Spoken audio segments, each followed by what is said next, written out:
Una redera es una persona que arregla aparejo o las artes que llevan los barcos para pescar. Si no hay rederas, los barcos no pueden ir al mar. Aquí es importante, aquí y en muchos sitios. No tenemos ese aprecio porque somos la última moneda, pero sin nosotras no se puede ir al mar.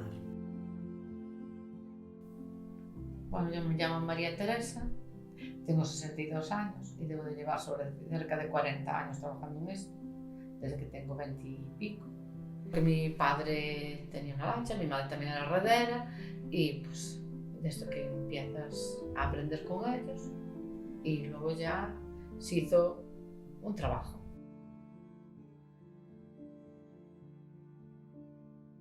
Pues el cambio sobre todo es en que antes se cosía.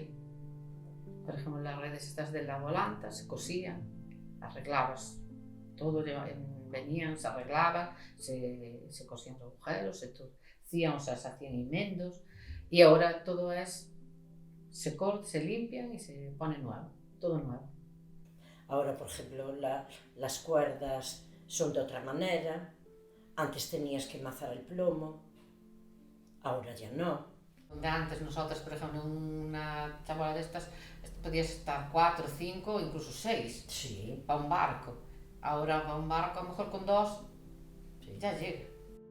La gente se fue a retirar, los que se fueron retirando se retiraron.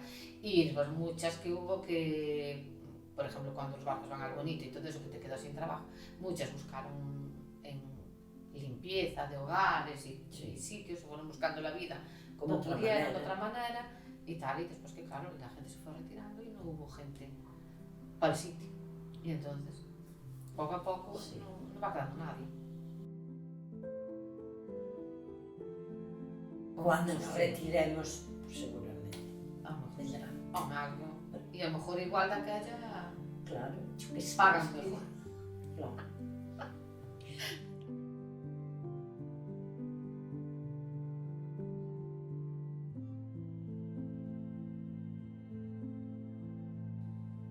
Y nada, pues aquí a veces desayunamos, a veces lloramos, a veces nos reímos. Así es nuestra vida, que pasamos aquí la mayor parte. Echamos más tiempo juntas que en casa. Sí.